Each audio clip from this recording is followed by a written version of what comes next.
നമസ്കാരം.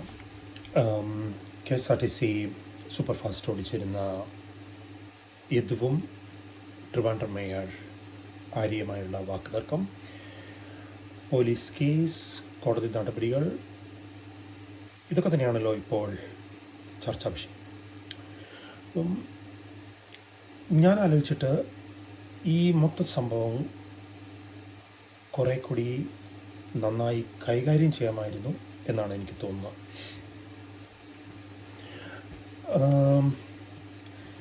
ഉറപ്പായും നമ്മൾ മറ്റൊരാളുടെ മോശമായി പെരുമാറാൻ പാടില്ല.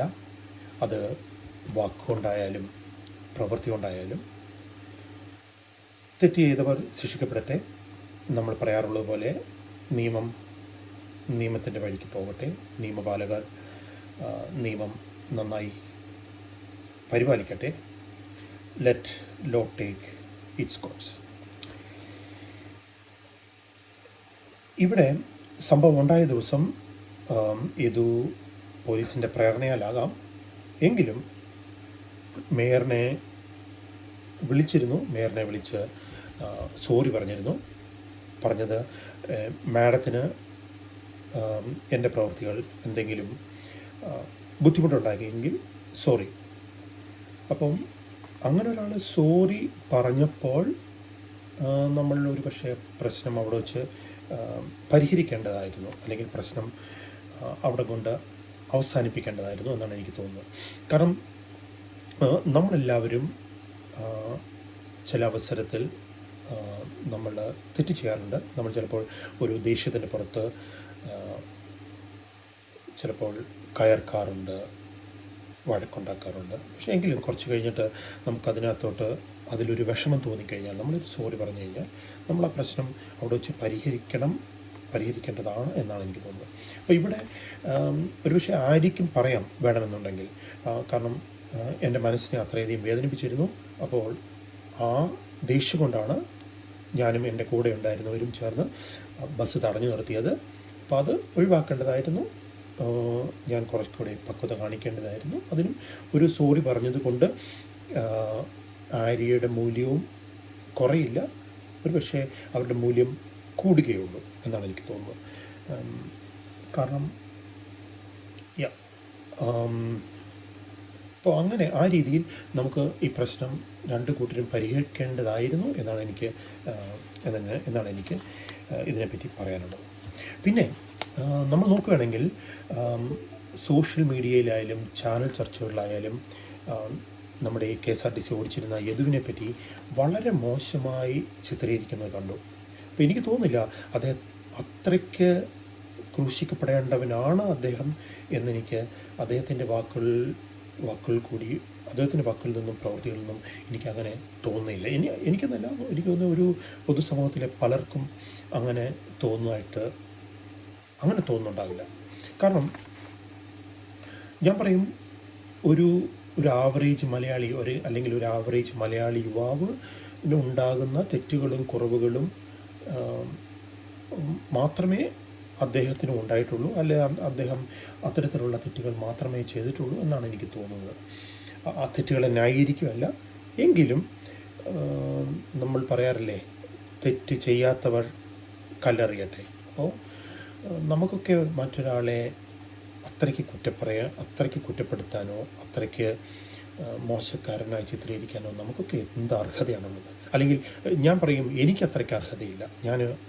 ഞാനങ്ങനെ ഒരാളെ കുറ്റപ്പെടുത്താൻ ഞാൻ ആഗ്രഹിക്കുന്നില്ല എന്നാണ് എനിക്ക് പറയാനുള്ളത്. പിന്നെ ഞാൻ മനസ്സിലാക്കിയിടത്തോളം അദ്ദേഹത്തിനെതിരെ ഒരു റേപ്പ് കേസോ മർഡർ കേസോ അങ്ങനെയൊന്നുമില്ല. ഓഫ് കോഴ്സ് മറ്റു പല കേസുകളും ഉണ്ട്. ആ കേസുകളെ ലഘൂകരിച്ച് കാണുകയല്ല, എങ്കിലും നമ്മൾ അത്രയ്ക്ക് അദ്ദേഹത്തെ ഒരു മോശക്കാരനായി കാണിക്കുന്നത് ശരിയല്ല എന്നുള്ള അഭിപ്രായമാണ് എനിക്കുള്ളത്. അപ്പോൾ ഇത് ഒരു മനുഷ്യനെ എന്തുമാത്രം അത് അഫക്റ്റ് ചെയ്യും എന്നുകൂടി നമ്മൾ ആലോചിക്കണം. കാരണം അത്രയ്ക്ക് മനഃശക്തി ഇല്ലാത്ത ആളുകളാണെങ്കിൽ അവർ പല കടും കൈകൾ വരെയും ചെയ്തു പോകും. എനിക്ക് തോന്നുന്നു അദ്ദേഹത്തിന് അത്യാവശ്യം നല്ല മനഃശക്തിയുള്ള ആളായിട്ടാണ് എനിക്ക് തോന്നുന്നത്. പിന്നെ ഞാൻ പറയും, നമുക്കെല്ലാവർക്കും ഓരോ തരത്തിലുള്ള പ്രശ്നങ്ങളില്ലേ? നമുക്ക് കുടുംബ പ്രശ്നങ്ങളില്ലേ? നമ്മൾ നമ്മുടെ ഭാര്യയോടോ അല്ലെങ്കിൽ ഭർത്താവിനോടോ വഴക്കുണ്ടാക്കാറില്ലേ? അപ്പം നമുക്ക് മറ്റ് കുടുംബങ്ങളിൽ പല പ്രശ്നങ്ങളും ഉണ്ടാകാം. പക്ഷെ അതൊന്നും നമ്മൾ അത്രയ്ക്ക് പർവ്വതീകരിച്ച് കാണിച്ച് അല്ലെങ്കിൽ മറ്റൊരാളെ അങ്ങനെ കുറ്റപ്പെടുത്തുന്നത് ശരിയല്ല എന്നാണ് എനിക്ക് വീണ്ടും പറയാനുള്ളത്. പിന്നെ മറ്റൊരു കാര്യം, ശരിക്കും നമ്മുടെ പൊതുനിരത്തുകളിൽ എന്താണ് സംഭവിക്കുന്നത്, എന്താണ് അന്ന് തിരുവനന്തപുരത്ത് അങ്ങനെ ഒരു സംഭവം ഉണ്ടാകാനുള്ള കാരണം എന്നതിനെപ്പറ്റി ആലോചിച്ച് കഴിഞ്ഞാൽ നമുക്ക് കുറേ കാര്യങ്ങൾ കണ്ടെത്താൻ കഴിയും. ഒന്നാമതായി, ഇതൊന്നും ഒരു ഒറ്റപ്പെട്ട സംഭവമല്ല. ഇതുപോലുള്ള ധാരാളം സംഭവങ്ങൾ നമ്മുടെ റോഡുകളിൽ ദിനം പ്രതി നടക്കുന്നുണ്ട്. നമ്മൾ നോക്കുക, നമ്മളെല്ലാവരും ഒരു രീതിയിലല്ല അല്ലെങ്കിൽ മറ്റൊരു രീതിയിൽ നമ്മളൊക്കെ റാഷ് ഡ്രൈവ് ചെയ്യുന്നവരല്ലേ. ഒരുപക്ഷെ അത് നമ്മുടെ റോഡുകളുടെ സ്ഥിതി കൊണ്ടാകാം. ഈ റോഡിൽ കൂടി ഓട്ടോറിക്ഷകൾ പോകുന്നുണ്ടാകാം, ബൈക്കുകൾ പോകുന്നുണ്ടാകാം, ആളുകൾ ഒരു റോഡിൽ കൂടെ തലങ്ങും വിലങ്ങും റോഡ് മുറിച്ച് കിടക്കുന്നുണ്ടാകാം. അപ്പം ഇത്തരത്തിലുള്ള ഒരു അവസ്ഥയിൽ കൂടി നമ്മൾ വാഹനം ഓടിക്കേണ്ടി വരുമ്പോൾ നമ്മുടെ മാനസികാവസ്ഥയും വേറെ രീതിയിലായിരിക്കും. അങ്ങനെ മറ്റ് പല കാരണങ്ങൾ കൊണ്ട് ഞാൻ പറയും, നമ്മളാരും തന്നെ എല്ലാ നിയമങ്ങളും പാലിച്ച് നല്ല രീതിയിലൊന്നും അല്ല ഡ്രൈവ് ചെയ്യുന്നത് എന്ന് നമ്മൾ പറയേണ്ടിയിരിക്കുന്നു. അല്ലെങ്കിൽ നമ്മളതൊരു സ്വയം വിമർശനമായിട്ട് നമ്മളത് ഒന്ന് നോക്കി കാണുന്നത് നല്ലതായിരിക്കും. പിന്നെ പറയാനുള്ളത്, ഇവിടുത്തെ VIP-കളുടെയും VVIP-കളുടെയും മന്ത്രിമാരുടെയും മുഖ്യമന്ത്രിയുടെയും ഒക്കെ വാഹനങ്ങളും അല്ലെങ്കിൽ അവരുടെ പൈലറ്റ് വാഹനങ്ങളും ഒക്കെ നിയമം പാലിച്ചാണ് സഞ്ചരിക്കുന്നത്. ഇത് ഒരു ഗവൺമെൻറ്റിനെയോ ഒരു കക്ഷിയോ മാത്രമല്ല പറയുന്നത്. എല്ലാ ഗവൺമെൻറ്റുകളും എല്ലാ രാഷ്ട്രീയക്കാരും അങ്ങനെയൊക്കെ തന്നെയാണ് എന്ന് പറയേണ്ടിയിരിക്കുന്നു. VIP-കളുടെ വാഹനങ്ങളുടെ അരോചകമായ ഹോണടി നമ്മളെ അലോസരപ്പെടുത്തിയിട്ടില്ലേ? നമ്മുടെ ഈഗോയെ അത് ഹേർട്ട് ചെയ്തിട്ടില്ലേ? നമ്മൾക്ക് അതിനെപ്പറ്റി പ്രതികരിക്കാതെ നമ്മൾ നിശബ്ദരായി ഇതൊക്കെ സഹിച്ചിട്ടില്ലേ? അപ്പോൾ അതൊരു സൈഡാണ്. പിന്നെ നമ്മളൊന്ന് ശരിക്കും ആലോചിച്ച് കഴിഞ്ഞാൽ, പോലീസ്, ഫയർഫോഴ്സ്, ആംബുലൻസ് ഇവയൊഴികെ മറ്റൊരു വാഹനത്തിനും മുൻഗണനയോ അതിവേഗതയോ ആവശ്യമില്ല. ഒരു ഭരണാധികാരി എന്ന നിലയിൽ ഒരുപക്ഷെ ഒരു ഡിസ്ട്രിക്ട് കളക്ടറിനും കുറച്ച് മുൻഗണനയുടെ ആവശ്യമുണ്ടാകും. അല്ലാതെ മന്ത്രിമാർക്കോ മുഖ്യമന്ത്രിക്കോ ഗവർണർക്കോ മറ്റ് ഉയർന്ന ഉദ്യോഗസ്ഥർക്കോ അതിവേഗതയുടെയും മുൻഗണനയുടെയും ആവശ്യമില്ല. ജനപ്രതിനിധികളുടെ വാഹനങ്ങൾക്കും ആ ഒരു പരിഗണനയുടെ ആവശ്യമില്ല. അപ്പോൾ ഇതാണ് നമ്മുടെ റോഡിൻ്റെ അവസ്ഥ. നമ്മുടെ റോഡിൻ്റെ അവസ്ഥ ഈ ഒരു മാനസികാവസ്ഥയിലൂടെയാണ്, ഇത്തരം ഒരു സാഹചര്യത്തിലൂടെയാണ് നമ്മൾ ഓരോരുത്തരും റോഡിൽ കൂടി വാഹനങ്ങൾ ഓടിക്കുന്നത്. അപ്പം ഇത്തരത്തിലുള്ള പ്രശ്നങ്ങൾ, തിരുവനന്തപുരത്തുണ്ടായുള്ള പ്രശ്നങ്ങൾ പരിഹരിക്കാൻ എന്താണ് പരിഹാരം? അപ്പോൾ അതിനകത്ത് പ്രധാനമായും 1-2 കാര്യങ്ങളാണ് എനിക്ക് തോന്നുന്നത്. ഒന്നാമതായി, നമ്മുടെ ഈഗോ ഒഴിവാക്കണം. ഈഗോ പൂർണ്ണമായിട്ടും കളയണം. അതിപ്പോൾ അത് KSRTC ഡ്രൈവറായാലും അതല്ല മറ്റു വാഹനങ്ങൾ ഓടിക്കുന്ന ആളായാലും ശരി, നമ്മൾ പരസ്പരം ബഹുമാനിക്കണം, പരസ്പരം ക്ഷമിക്കണം. അതാണ് ഏറ്റവും പ്രധാനമായിട്ടുള്ളത്. പിന്നെ നമ്മുടെ റോഡുകളിലൂടെ അതിവേഗത്തിൽ സഞ്ചരിക്കുക എന്നുള്ളത് പ്രായോഗികമായി നടക്കില്ല. കാരണം നമ്മുടെ റോഡുകളുടെ സ്ഥിതി അറിയാം, നമ്മളുടെ റോഡുകൾ ഉപയോഗിക്കുന്ന വാഹനങ്ങളുടെയും ആളുകളുടെയും സ്ഥിതി നമുക്കറിയാം. അപ്പോൾ ഇവിടെ സൂപ്പർ ഫാസ്റ്റ്, സൂപ്പർ എക്സ്പ്രസ് ഇതൊന്നും ശരിക്കും പറഞ്ഞാൽ പ്രായോഗികമല്ല. ദീർഘദൂരം കുറഞ്ഞ സമയത്തിനുള്ളിൽ ഇത്തരം റോഡുകളിലൂടെ ഓടിയെത്തുക എന്ന് പറയുന്നത് ഒരു അപകടം ഉണ്ടാക്കാതെ, മറ്റ് വാഹനം ഓടിക്കുന്നവരെ അലോസരപ്പെടുത്താതെ അപകടം ഉണ്ടാക്കാതെ ഇത് ചെയ്യാൻ സാധിക്കില്ല.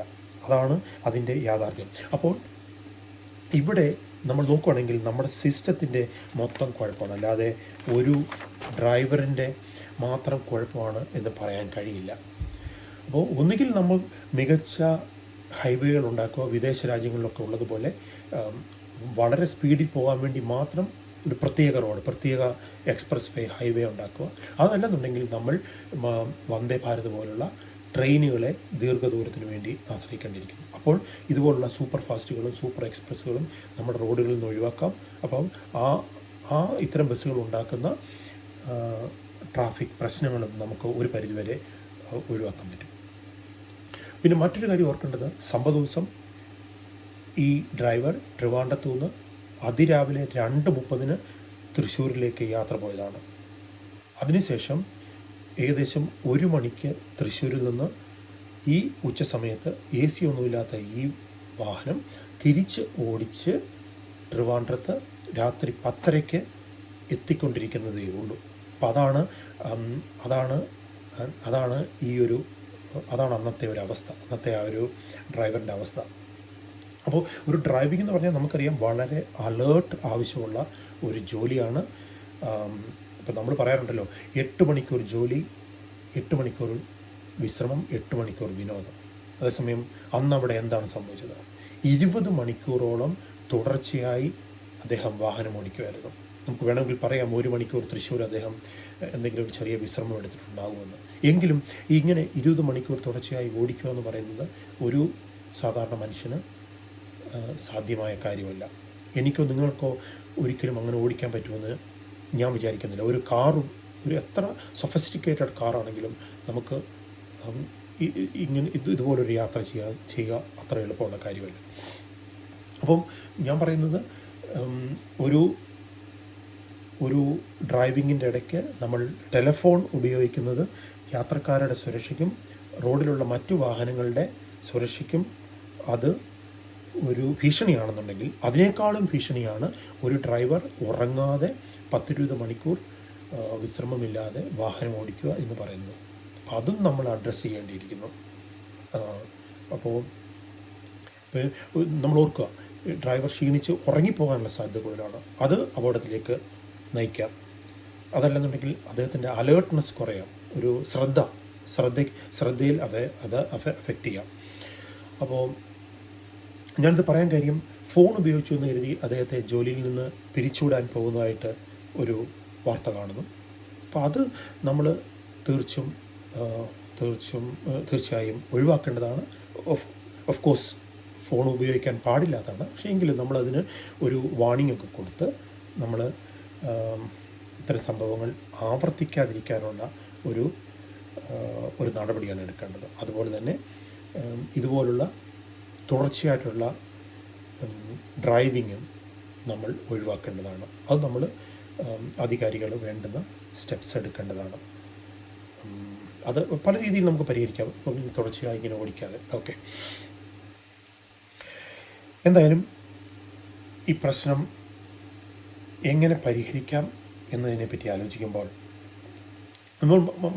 നമ്മൾ മനസ്സിലാക്കിയെടുത്തോളം അദ്ദേഹത്തിൻ്റെ ഡ്രൈവിംഗ് മറ്റു വാഹനം ഓടിക്കുന്നവരെ പല രീതിയിൽ ഇറിറ്റേറ്റ് ചെയ്തിട്ടുണ്ട്, പല രീതിയിൽ അരോസരപ്പെടുത്തിയിട്ടുണ്ട്.